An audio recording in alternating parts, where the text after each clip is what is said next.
The condo wasn't just a place with walls and windows. It was my sanctuary. Every corner carried memories of nights I worked double shifts, of days I skipped luxuries just to save, of sacrifices I made when others my age were chasing thrills. It wasn't fancy compared to luxury estates, but it was mine. A home paid with sweat, sleepless nights, and persistence when the world seemed to offer me no shortcuts. When I first got the keys, I felt a sense of triumph unlike anything before. I had been through debt, heartbreak, betrayals in friendships, but this little condo stood as a reminder. I had built something of my own. My sister, Lena, knew this well. She used to joke that I loved the condo more than her. In truth, there was a time I thought I loved her enough to trust her with my life. We were not just siblings, we were supposed to be inseparable. Childhood had bonded us, even if differently. I was the cautious one, the planner, the saver. She was the dreamer, spontaneous, sometimes reckless. But over the years, I started noticing small cracks. Lena constantly found herself in debt, credit cards, personal loans, quick money schemes. Whenever she visited, she dropped hints about her struggles. At first, I helped her. After all, what's family for? But soon it became a cycle. She borrowed, promised to repay, never did. One night, as she sat across from me sipping coffee, she said, "You're lucky you bought this place when you did. Real estate now. People are making fortunes flipping condos. If I had one, I'd cash out in a heartbeat."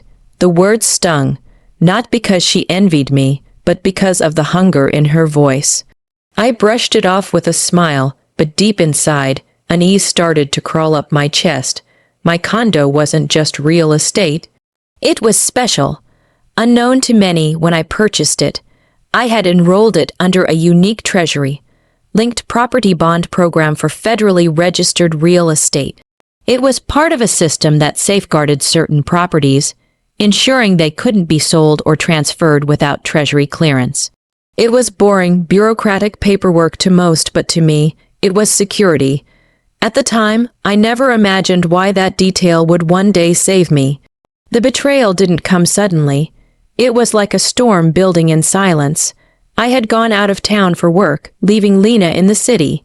She had a spare key, and I thought nothing of it. We were still sisters. Trusting her was second nature, even if I was wary of her habits. One afternoon, while on my trip, I got a call from a mutual friend.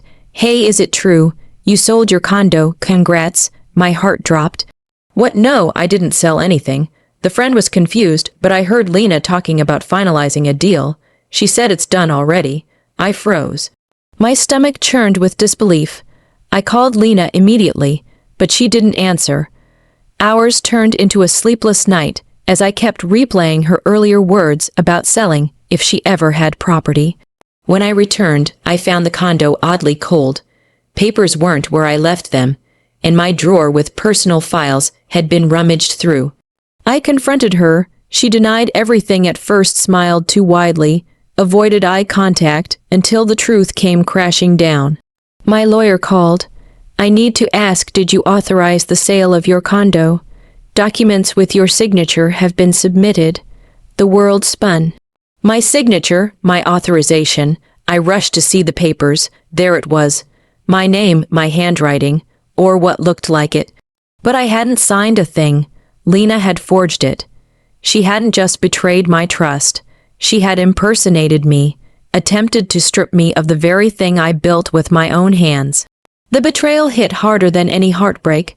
Tears burned in my eyes as memories of childhood came flooding, two sisters whispering secrets at night, covering for each other, dreaming together. And now here she was, stabbing me in the back for money.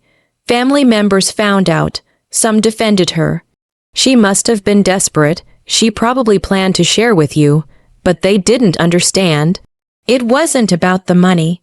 It was about the violation of trust so deep it shredded the bond of blood.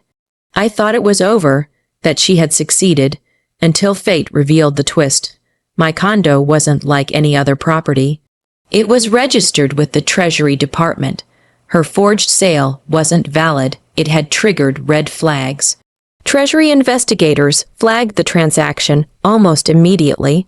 They noticed inconsistencies, the sudden attempt to sell without original authorization, the mismatched verification codes, the timing. Within weeks, Lena's fraud wasn't just a family scandal. It was a federal issue. Officials contacted me, asking me to confirm details. When I explained I hadn't authorized anything, their expressions hardened. "Ma'am, someone has committed forgery in your name. This is a federal crime." Lena panicked when she realized the magnitude. At first, she tried to manipulate the narrative. She cried to family members, claiming I gave her verbal permission. Then she said I had promised her partial ownership. When that failed, she tried blaming a third party, saying she was tricked by a buyer. But lies crumble under scrutiny. Investigators had her fingerprints on forged documents, her calls with brokers, her emails pretending to be me. The confrontation between us was volcanic. "How could you, Lena? I trusted you with everything. You had my keys, my home, my heart. And you forged my name like I was nothing to you?" Her face twisted. "You don't understand. I needed the money. You sit there with your condo, your savings, your life all figured out while I'm drowning. I thought you wouldn't care." "Wouldn't care?" My voice shook with rage. "You tried to erase me from my own home. That's not desperation, that's greed. That's betrayal." For the first time, she saw I was no longer her shield. Word spread quickly among relatives, friends, even neighbors. The glamorous, carefree sister was now exposed as a fraud, a forger, a liar. She became isolated, whispers following her wherever she went. But I wasn't satisfied yet. I didn't want to destroy her outright. I wanted her to watch her own downfall, step by step, consequence by consequence. The Treasury Department proceeded with legal actions. Lena's accounts were frozen, her credit score tanked, and her reputation blackened. Jobs she applied for turned her away once background checks revealed the ongoing investigation. I didn't need to lift a finger. Her own choices devoured her. That was the sweetest revenge, watching her collapse under the weight of her own betrayal. I reclaimed my condo, intact and more secure than ever. The Treasury updated all protections, making sure nothing like this could happen again. My lawyer smiled as he handed me confirmation. "This place is untouchable now." Lena tried to reach me at first with anger, later with desperate apologies. "I didn't mean for it to go this far. I'm your sister. Please help me." But I had nothing left to give her. She had burned the bridge, and from the ashes, I rebuilt myself stronger. Sometimes revenge doesn't come with shouting or destruction. Sometimes it's silent. It's standing tall while the betrayer drowns in the consequences of their own actions. Lena lost everything she tried to steal, and me. I walked away with dignity, peace, and my home intact.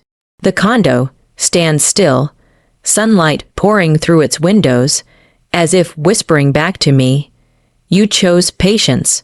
You chose strength, and that's why you're still standing." Sparkles the end.